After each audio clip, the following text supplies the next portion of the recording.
Hello everyone, present day Aries here, and I'm just here to throw in a little disclaimer that the video you're about to watch was recorded back in 2023. So please take baby Aries' words with a grain of salt. Oh, and I've also changed the pitch of my voice for those sweet euphoria juices. Hope you enjoy. Hello everyone, Aries Rainy Days here, and welcome back to Rainy Day Creations. I want to apologize for this video taking so long to get out, as I've been dealing with some real-life stressors within the past few weeks that actually threw a wrench in my plans to make content for this channel. But now I'm back and I should be able to get back to my regular schedule with creating and uploading content for the foreseeable future. To make things a little bit easier on myself, today's speed paint is yet another redraw, specifically of the Underfell Sans speed paint that I made back in 2016, back when I was first starting in digital arts. On screen now is the original video playing in time with my current footage. So without further ado, I'd like for you to sit back, relax, grab a few snacks, and join me for another rainy day.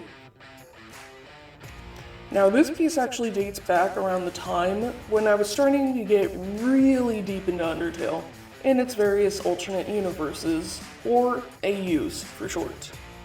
Back in October of 2016, I had a friend at the time that I used to roleplay with regularly on Roblox.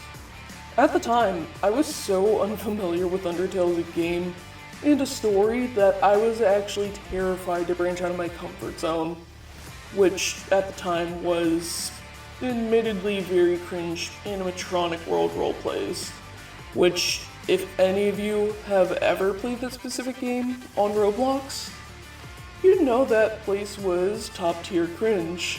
The fun kind of cringe, of course, but still cringe nonetheless. That all being said, my friend did eventually drag me to one of the Undertale role-playing worlds. Not only had their own assets for every character, but also had its own dialogue boxes whenever you spoke as a specific character. And I remember flocking over to Frisk first, as they were the one character I figured would be the easiest for me to embody, so to speak. My friend, on the other hand, picked Sans, but instead of playing him like the classic Sans, or the original Sans, he played the character Underfell Sans, which, as I mentioned already, is who this whole speed paint is based off of. But Aries, some of you might be asking yourself, isn't your biggest OC literally just another generic Sans OC? Why didn't you immediately flock over to that overrated skeleton man like 99% of the Undertale fandom? Also, what does any of this have to do with the video? Well, my friend, the simple answer is that I've always had quite a bit of trouble stepping out of my comfort zone and trying new things out of fear of messing anything up. Since I didn't know about Sans or any of the characters at the time I was first learning about Undertale, I was immediately drawn to Frisk, as they were basically the clean slate that I could mold into whatever character I wanted. Within reason, of course, like, I didn't make them into a goddess or something stupid like that. It wasn't until much later down the line that I became super hyper fixated on Sans as a character. And I didn't start developing Strangetale Sans until much later down the line. Though that's going to be a topic for another time, specifically when I get around to making his speed paint.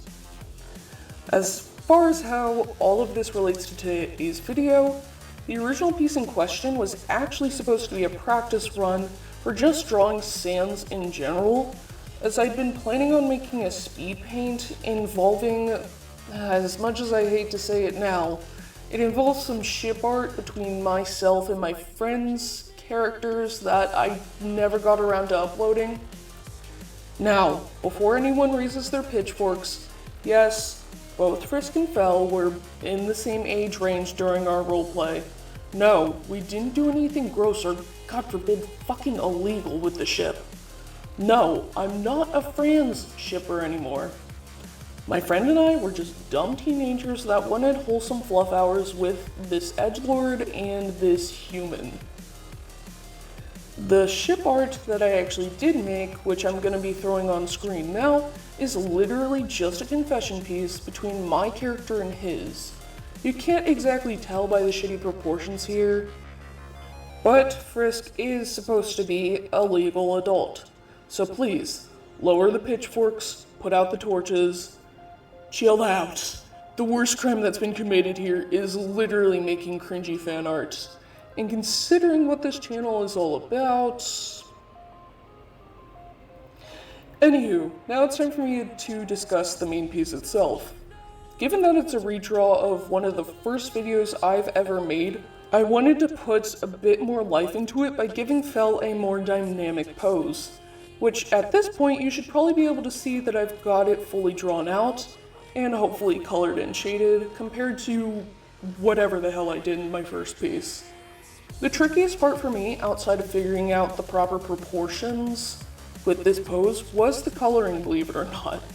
Partially because of the fact that my glasses ended up breaking in the middle of me making this video, and mostly because I didn't just want to depict him wearing black and gray with small pops of red and yellow. I wanted him to be slightly more interesting to look at, so I alternated between dark shades of red and blue to contrast between his gloves, shorts, and hoodie, while taking some of my own creative liberty with his sneakers. I also briefly considered making this piece look more like it was a fight scene between Fel and the viewer in the final corridor, aka Judgment Hall, but I'm not skilled enough just yet as an artist to make such complex backgrounds. So I ditched it for a more generic and darker aesthetic battle screen background. Maybe someday I'll come back to this piece and make a proper background for it, but for now I'm honestly content with what I managed to do despite it being mostly trial and error on my part. Also utilized a very different shading technique compared to what I usually do, which was actually putting some more of my shadows on a multiply layer while keeping the rest of my shading on their own separate layer and simply balancing out the contrast between the two.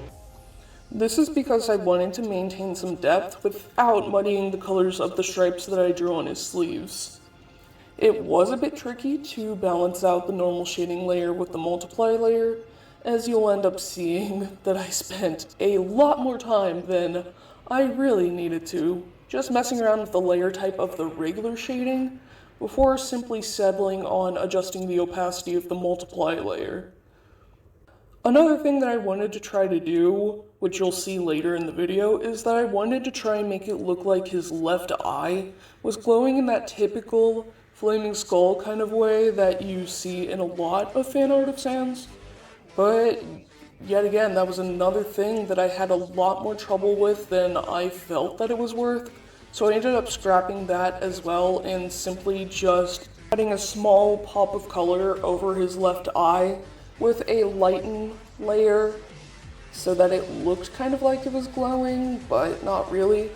Hopefully later down the line, as I practice more, I can figure out how to do these things, so that later down the line, I'm able to create higher quality pieces that I could actually potentially start selling when I eventually start taking commissions.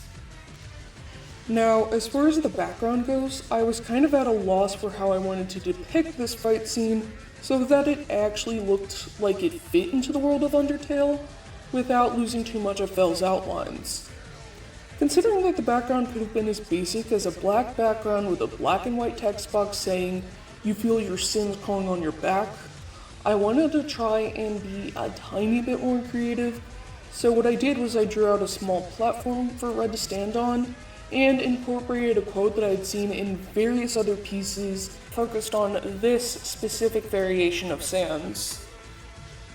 Once I managed to figure out the easiest bits of the background, I decided that I wanted to throw an attack into the mix somewhere so that it wouldn't look so basic and bland.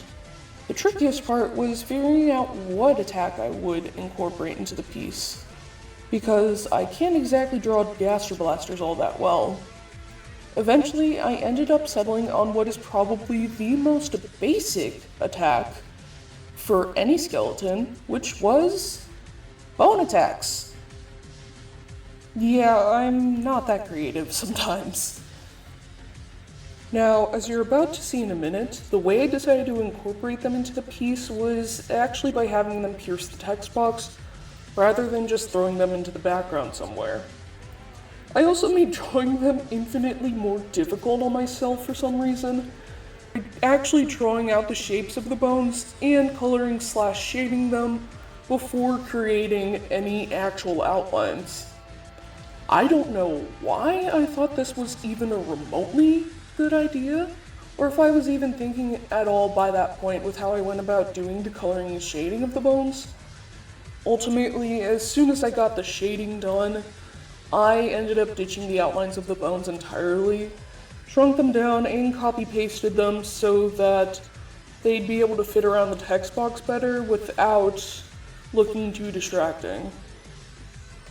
Overall, while the piece could have been a lot more detailed than it ended up being, I'm still extremely proud of how it ended up coming out, because not only am I able to see how far I've come since starting my journey in digital art, but I also have the opportunity to show you all that not everybody becomes a great artist overnight. After all, I've been drawing since I've been able to hold a pencil, but I didn't start taking art seriously until my freshman year of high school. Now, the big thing that I want you guys to take away from these kinds of videos is that anybody can be an artist if they've got the drive to learn. Don't think for a second that you'll never be as good as the artist that you look up to, because it took me 6 years to get to where I am now. With that all being said, thank you everybody who stuck around until the end of the video. I hope your pillows are pleasantly chilled and that I get to see you all on another rainy day.